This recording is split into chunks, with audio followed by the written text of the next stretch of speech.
Denny, you here, CEO of Focus 180 Coaching. Let me tell you a little bit about what I do.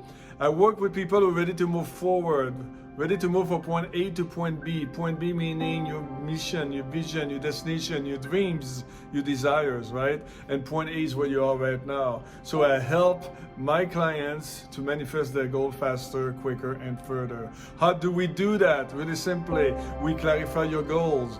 We help you select and prioritize the right activities. We're gonna make sure you do what you're supposed to do every single day. That's called accountability. We're also gonna give you a push once in a while, but always with a smile. But most importantly, we are going to give you all the support you need when times are tough. Guys, www.focus180coaching.com if you wanna know more about what I do. And book a complimentary session where we're going to clarify your goal and give you a mini plan of action. In the meantime, have a good one, be well, and stay focused on what you want. Hey guys, welcome back to another episode of Focus 180 Podcast. And this week we're going to meet with a very special guest. His name is Evan MacGuffie. Evan is a young entrepreneur. I should say Evan is a young, successful entrepreneur. He is the owner of the Family First Life Insurance Agency in Reno, Nevada. He is number 1 producer in the state of Nevada. He is the number 7 producer nationwide. He's also a powerful motivation speaker as well as an exceptional leader. Evan, welcome to the show. How are you today? Very well, Denny. How are you, sir? Hey man, I'm doing really good. Guys, today we're going to be talking about how to start a business successfully and how to build a team with Evan. So get ready, take some note because this is going to be an awesome podcast. And Evan, I want to thank you for doing this because a lot of people will need your experience and your knowledge because a lot of people are looking to start a new business right now. I think a lot of people also are tired about the work they do. So again, thank you very much about taking the time and to share your experience with us. Well, you're very welcome. I haven't done it yet, but you're very welcome. Good. Hey, so let's talk right from the beginning. If you don't mind to share something with us that something don't know about you, just so we get to know you a little, and then we're going to go straight to business. Absolutely. So I have 6 toes on my right foot. No, I'm just kidding. I used to live in Switzerland. I speak 3 languages, English, still working on it, Italian, Spanish. I've been playing guitar for 16 years. These are just kind of random facts about me. I meditate like 2 hours every morning. We'll get more into that later. Did you say you speak 3 languages? Yeah. Good, I didn't know. English? Français? No, you don't speak French, do you? No, you don't. I would have known that. So English? English, Italian. Parlo italiano, hablo español. Oh, well, surprising me right here. I thought I was good with my 2 languages. Huh. All right, so really cool. So let's go straight to the business. Tell us a little bit about your work experience. What have you done? What have you done in your career so far? And title that you have. I know you're a young age, but hey, you did so much. I want to give you the chance to share with the listener what you do. Well, my very short resume of like only being 24 years old. So in high school, my first job was as a dishwasher, and then I moved up to the prestigious position of a delivery driver for a Chinese restaurant. But I was making like 25 an hour back in high school, so I was balling out. That was cool. And then before doing what I do right now, I currently own a life insurance agency. But before that, I was living in Las Vegas, where I came into contact with Denny, currently located in Reno, Nevada. I was running club crawls on the Vegas Strip. So I would take people from, it's kind of like bar hopping or pub crawling as they do in Europe. But in Vegas, they don't have pubs, they have clubs. So we take a parade of drunken kittens, like 150 or 200 of them, and we bring them from bar to bar, bar to bar. But when COVID hit, I knew that I had to switch industries just because I lost my job. And the opportunity came up and I took it. And that was just over a year ago. Good. So let's talk about this opportunity. What do you do right now? And to give me a little bit of how you did it, because that's impressive.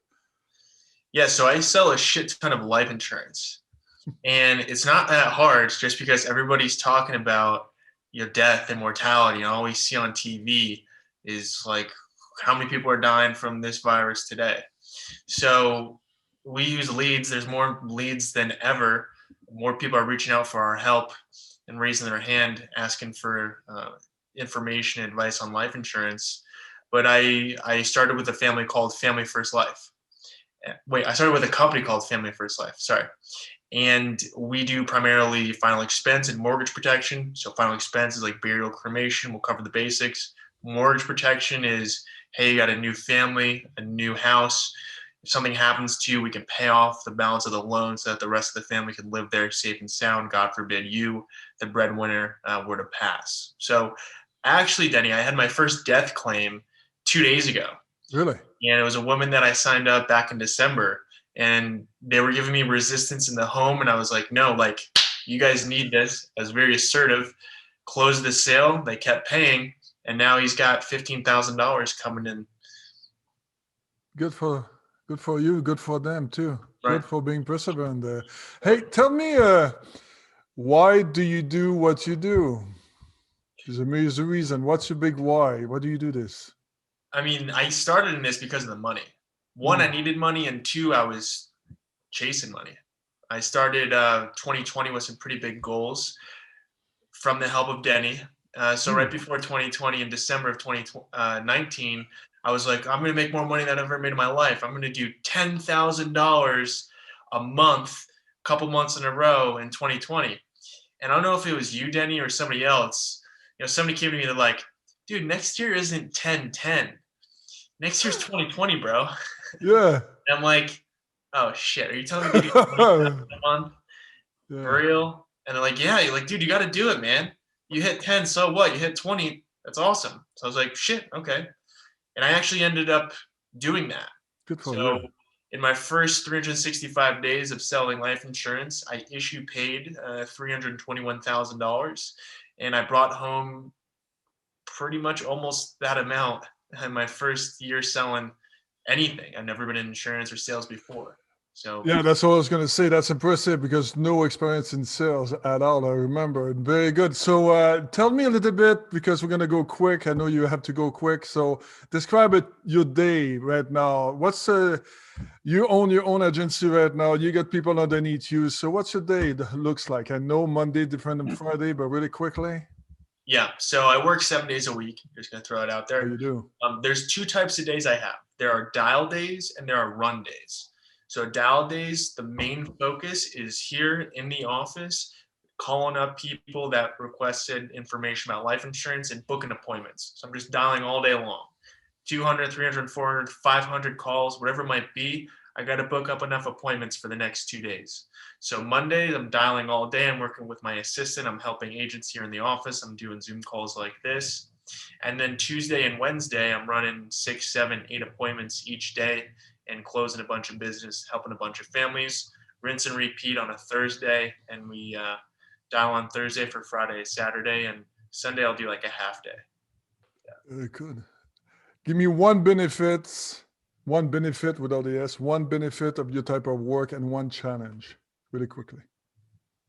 One benefit is I make a lot of money. Another benefit is that I help a lot of families. Like I had my first death claim. And so, I mean, they make a lot of money if you think about it. But like, I'm protecting families. I got into it. Like you asked me why I started, it was because of the money.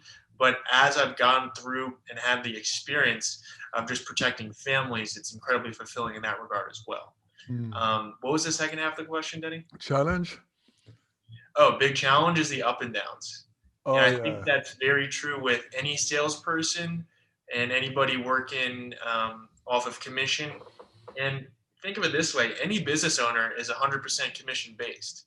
Yeah. So it's going to apply no matter what you do, as long as it's an entrepreneurial endeavor. Yeah. So you moved to Reno about 12 months ago and you started your insurance office, right? By yourself. Yeah. Am I right? So tell me, what was the challenge? I mean, how did you do that? Because you went there, you don't know anybody, you got your dreams, you want to go, so let's go. I remember talking to you and all of a sudden, a year later, I have a superstar. So tell me how you started, because that's what I want the listeners to listen to, because that's good advice. Yeah. So I got started in Vegas. I moved to Reno July 1st of 2020. So I was I was only in Vegas doing insurance for like 3 months, but I could tell that I was rubbing shoulders with a lot of other agents. Like there's a ton of leads, but there's also a ton of agents running there. And I did some market research and I figured out that Reno, not that much competition as far as fighting for clients. So I relocated to Reno, and I say the biggest challenge that I've had in the business since then, or even entirely, is there was this one time where I had a good amount of chargebacks. And the reason was because, it wasn't necessarily that people were canceling and they did a bad job in the home. It was just, the bank draft didn't draft right. Or there's a couple times when I put in like the wrong account number, like the last number was wrong. And so like all this bullshit would come up, and I wrote like 50 grand in July. I remember that. It was July. It's my first month in Reno, and I had like $20,000 in chargebacks. Wow. Which means I was in debt like a good amount of money. Yeah. And it could have broken me. I could have given up. But I had to take one step back to take 2 steps forward and climb myself out of that hole. So, the last thing that you want to do when you're losing money and you're bleeding money is spend more money. Yeah. But I listened to my mentors, and I reflected over what past people have done, whether it be in this business itself or other industries. And I knew that I had to do the most uncomfortable thing, and I had to go through that resistance. So I was going down, and I took another step back to take 2 steps forward. I bought a ton of leads, and then I paid like $10,000 in a weekend, and I brought myself out. But nothing really affected me. I wasn't homeless. There was nothing like that. It was just the mental stress of going down and then having to go further down to then pull myself back up. Good. Let me ask you this question, and I don't ask everybody this question, but you're younger than the most people I talk to, right? So any setback just because of your age? Because when you look at the young people, I don't know. I mean, I know you, so I know you're professional and you're capable of doing anything you want, but what do you think? When you started and you say, hey, I'm doing my business, how did that go? Well, I had a really big limiting belief that people wouldn't trust me because I'm young. It's like, who's this young guy? He's going to come and talk to me about the 2 things that I don't talk to anybody about, death and finances, right?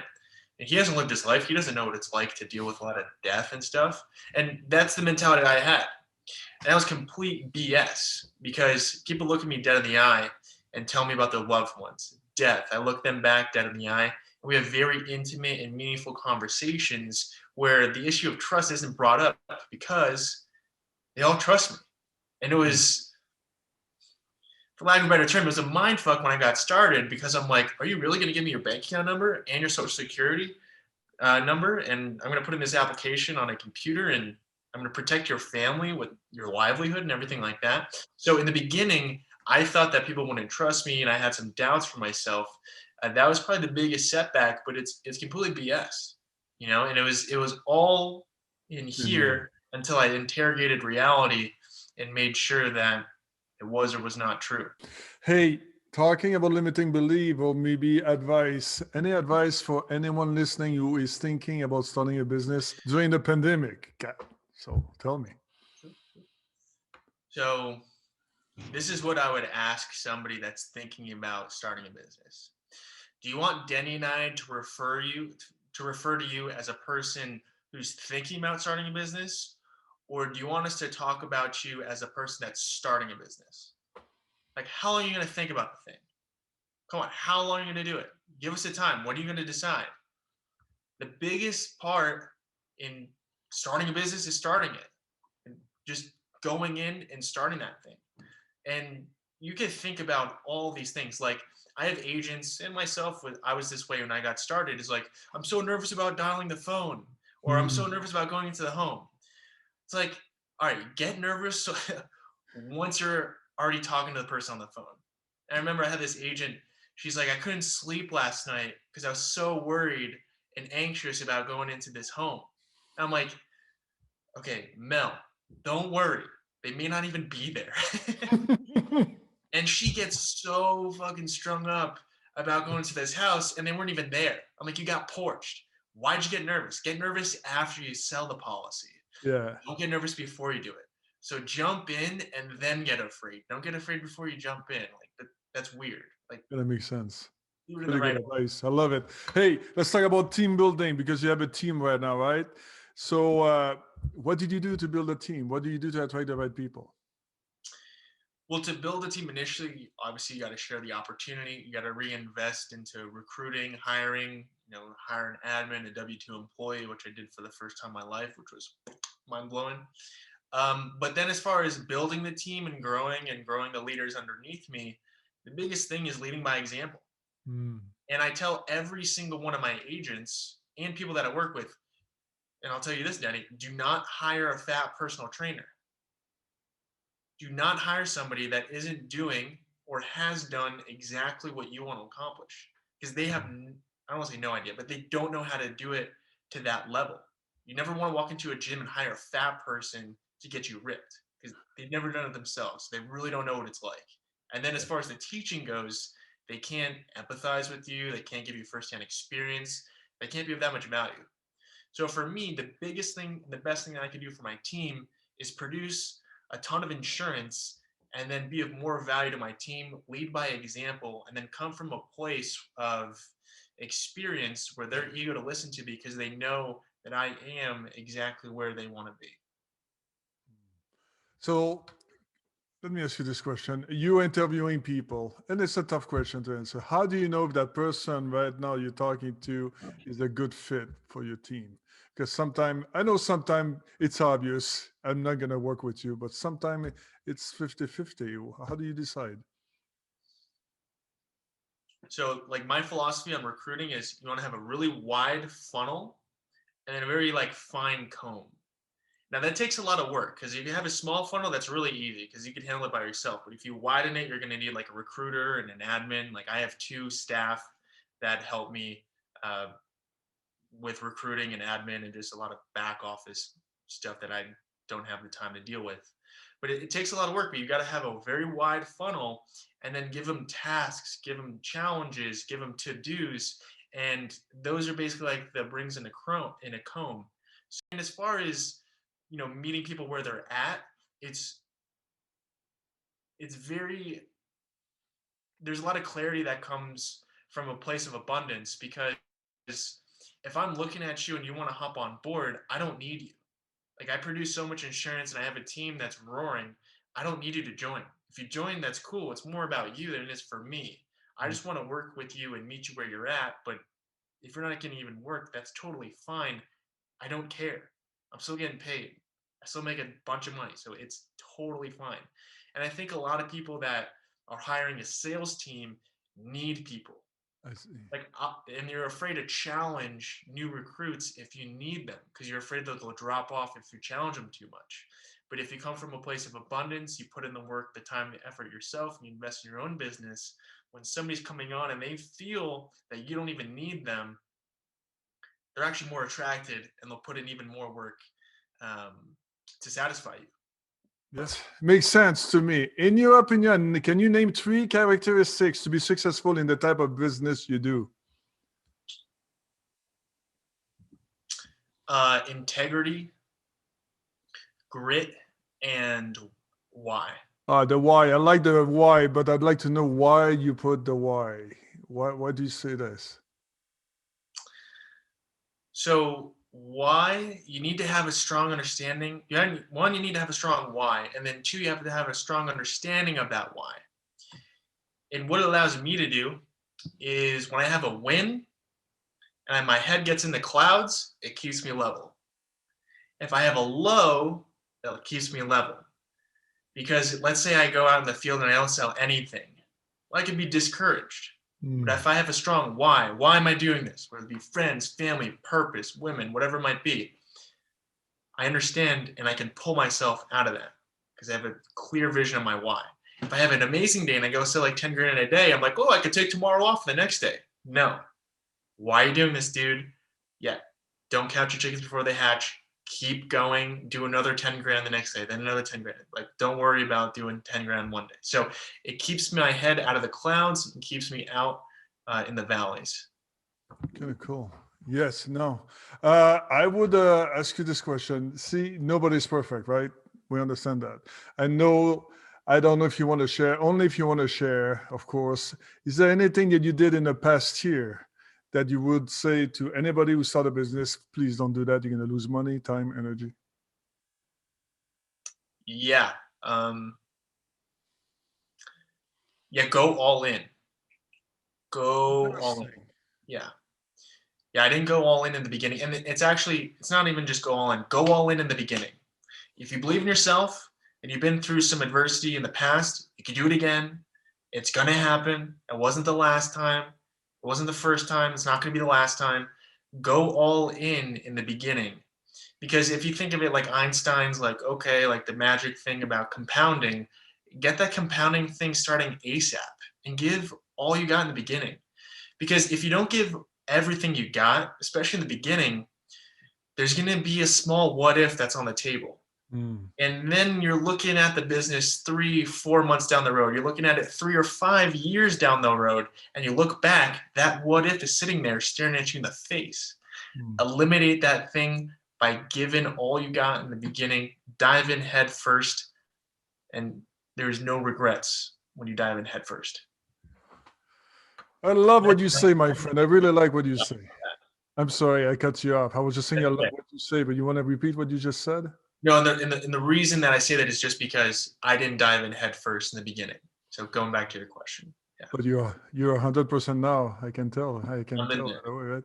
So what you do, it could be stressful. You know, you deal with money, you deal with stuff. How do you deal with stressful situation?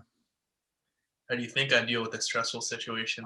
Because I know you start with an M, but I would like for the people who don't know you, how do you deal with it? I know what you do every day, but what do you do in the morning for 2 hours a day? I meditate. Big fan of meditation. Big advocate of it. No matter what you are, what you're doing, what industry you are, what color, height you are, meditation is going to benefit your life big time.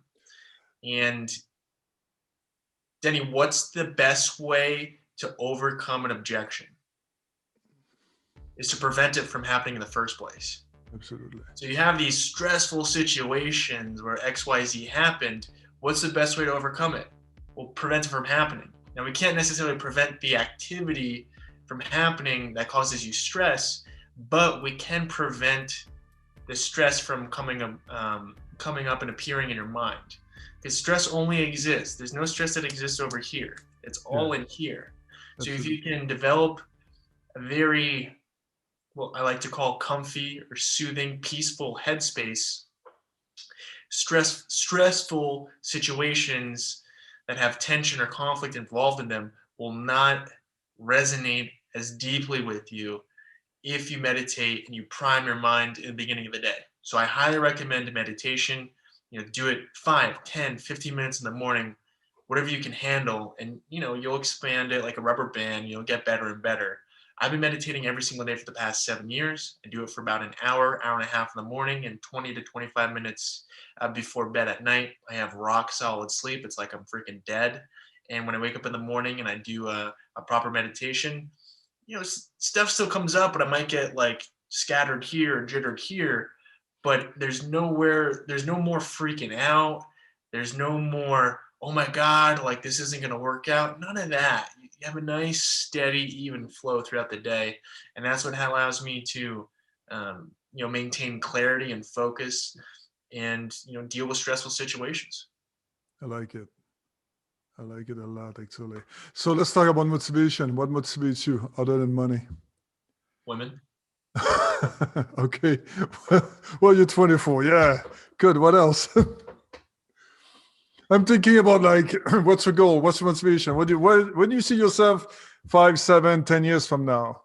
Why can't even say 30 years from now because you're so young? When it all comes down to it, I mean, yeah, money and women, but like, what is it really? It's just freedom. I just want freedom to be able to do whatever I want. I don't want to look at price tags. I don't want to think about a budget. I don't want to think about time either. Time is money. So, money won't make you happy. Okay, well, if I don't have to get up for work today and I can do whatever I want, even if I go to work today, if it's out of choice, freedom to be able to choose, that's what I'm after.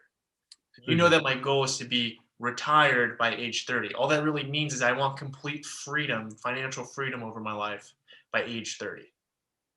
Very nice. If you talk about books, any book recommendation for any entrepreneurs listening to you or salespeople? I mean, I think this would go out to all humans, is How to Win Friends and Influence People by Dale Carnegie. And there's a reason it sold like 40 million copies, you know. Do you remember who told you to write that book, to read that book? Sorry? Do you remember who told you to read that book? I'm just curious. Because... I read it for the first time when I was a senior in high school. Okay. And then I was dealing with a conflict when I was working at the club crawl in Vegas. And my boss was like, you ever read How to Win Friends and Influence People by Dale Carnegie? And I'm like, yeah. He's like, yeah, you might want to pick that up again. That's a good book, though. I'm like, yeah, that's right. Understood. And I did reread the first couple chapters. Every time I go back to that book, it reminds me of what this whole human experience is all about. Yeah. Why we're doing business. We're not doing business with anything other than people. Yes. Focus on that. What's your favorite quote?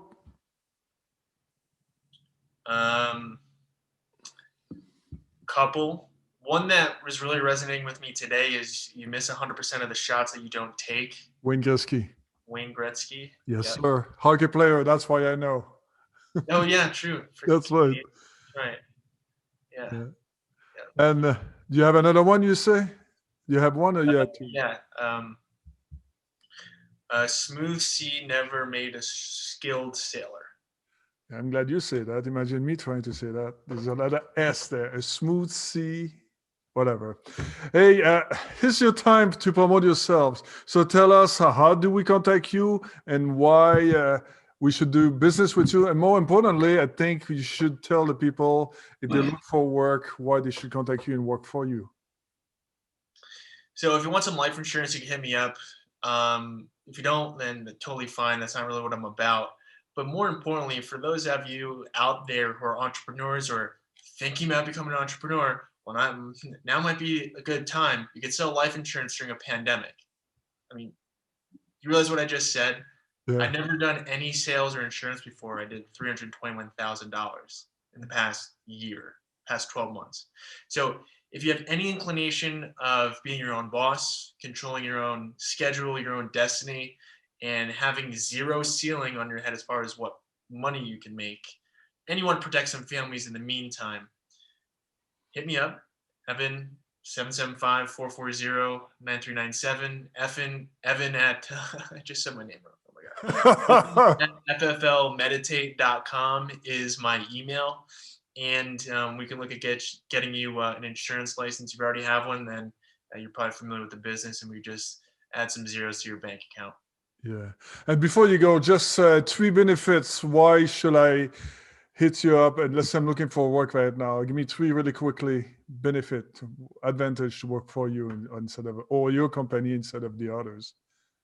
So working at a job like this and working with me in specific, we're going to expose your blind spots and your weaknesses that otherwise would not be exposed. So you as an individual, doesn't even matter how much money you make, you're going to grow like big time. When you're your own boss, all this stuff and limiting beliefs start to come to the surface that don't when you're like a W-2 employee. So that's one reason, just because of the challenge. And then 2, you get rewarded for the challenge immensely and monetarily. And then 3, no, there's no 3. That's just it. Yeah, that's it. Very good. I'm okay with 2. That's perfect. Hey, Evan, I want to thank you for taking the time to do this again. I mean, I appreciate you for your time, your knowledge. There's a lot of value what you told us today, and I want to say thank you again. You're very welcome, Denny. Thank you for having me. Don't go away. We're going to say goodbye together. Let me give me a couple of seconds to make one announcement. Guys, if you are successful in your business, or if you know somebody is successful in their business, and if you want to speak or they want to speak, we're always looking for speakers. If you want to share your knowledge, your experience, just contact zeelall. I'm going to put her email address right here below. Contact her. She's going to tell you what to do, what's the process. Now, if you like what Evan says today, a lot of value, I need you to do 3 things. Like, put a comment there, tell him how good, or put a comment there. And of course, subscribe to the channel. We do that every single week. Other than that, I'll see you next week. Evan, thank you again one more time. Thank you. Appreciate what you did for us. And guys, if I'll see you next week. In the meantime, be well and stay focused on what you really, really, really want. Talk to you next week.